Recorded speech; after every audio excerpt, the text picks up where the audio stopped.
Hi, we wanted to talk a little bit today about exactly how to use the remote collar with the dog. We have another video that discusses more about getting it out of the box and setting it up. This remote we already have set up to be used in the way that we like to use it. That's with the 1D blinking at the top and with the C to the right of the number. So there are 3 different ways to use this remote that we prefer. The first way we try and start with the dogs is one that we use in training all of the 5 basic behaviors: sit, stay, down, stay, place, heel, and come. So what we do is we work very initially with the dog, and this is assuming that the dog's already learned the prong collar. In almost all cases we will have taught the prong collar, and then we're just adding the remote collar. On a few cases we will jump to the remote collar without the prong collar. But this is assuming the dog already is comfortable with the prong collar. We will start at 0 on this, and we will literally go up one by one on the levels. And remember, the levels go 0 to 100. We'll go up one by one, and we're pressing this black S button just quickly, and we're just waiting to get some response from the dog, whether it be a blink, an ear twitch, turning their head a little bit, anything that lets us know that they have barely felt this sensation. Typically, if I test the collar on myself, I can feel it at about an 8 out of 100. So that gives you some idea. We call this low level the working level. It's the lowest level that we believe the dog can feel.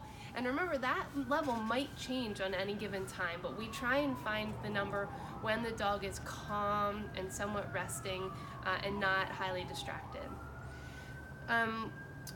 So once we find that number, and for most dogs it's somewhere between 3 and 10, or 5 and 6 kind of for most dogs. Once we find that level, we start to pair it with the prong collar. So for example, if we wanted to teach a dog to sit using the remote collar, as we pulled up on the prong collar, we would also push and hold this black S button with our middle finger until the dog sat, and then we would let go of the button. So basically we're adding a little bit of pressure, pairing it with the pressure of the prong collar, and then removing both of them when the behavior occurs to let the dog know that they did a good job. It's very important for this method to teach the dog that they're the ones that can make that pressure go away. They can remove that stimulus by following through with whatever behavior we're asking them to do. And again, we would use this for all 5 of the basic behaviors. One of the 2 important ones are heel and come, using this just to guide the dogs and kind of fine-tune their reaction time and also them understanding what we need them to do. So that's the low level. Now, I keep talking about putting a middle finger on this black S button, and that's because it's important for the second way to use this collar to be able to push the black S button and increase the level of the intensity with your thumb and index finger at the same time. Okay, so the second way to use this, we call it the dial-up method. But essentially, we would start at, let's say for example, a dog's working level is 5. I would leave the dial on a 5, and then as I'm going to correct them for an unwanted behavior, I would push and hold the black S button, and at the same time increase the level of the intensity using the dial. I'm going to look at the dog so that I can read their behavior and know when to stop based on when they've stopped whatever they're doing. So examples for this type of use of the collar would be jumping up on people, maybe counter surfing. We use it a lot in socialization for when we're getting dogs used to each other and teaching them how to kind of back off if needed. It's basically for any time that the dog's state of mind is somewhat hard to predict. We don't know if they're overly excited or aggressive or something other than being calm. So we don't know what level they're going to need to be able to clue into what we're asking them to do.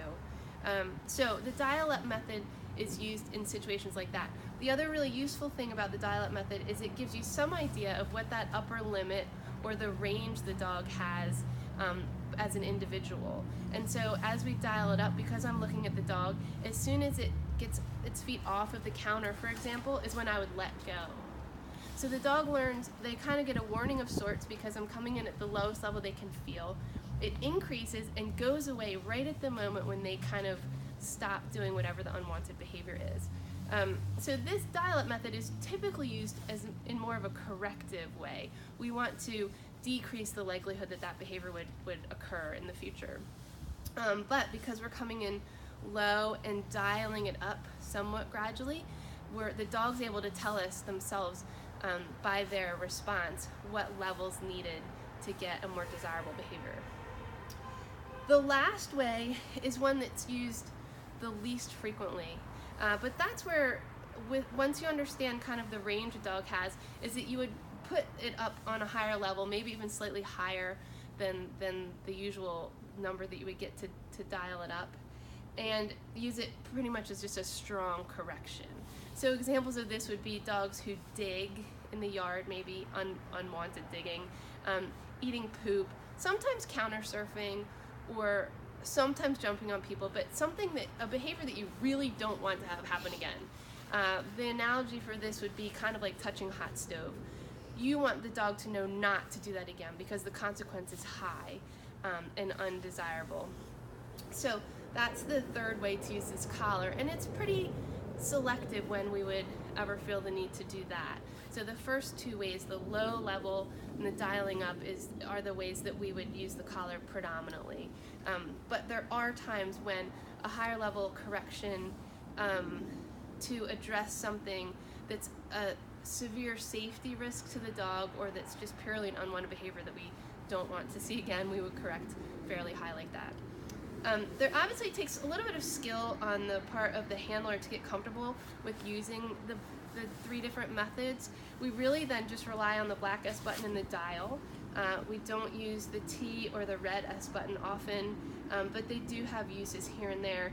But in this video, we really just wanted to stress the three different kind of categories, or three different ways that we would use the remote collar, and the actual numbers are very individualized on the particular dog. But there's a little bit of trial and error in the beginning to find exactly the lowest level and sort of the general range for each dog, and it varies quite a bit on the individual dog as well as the situation that the dog's in when you're using the collar. So that's pretty much it. 3 different ways for using the remote collar.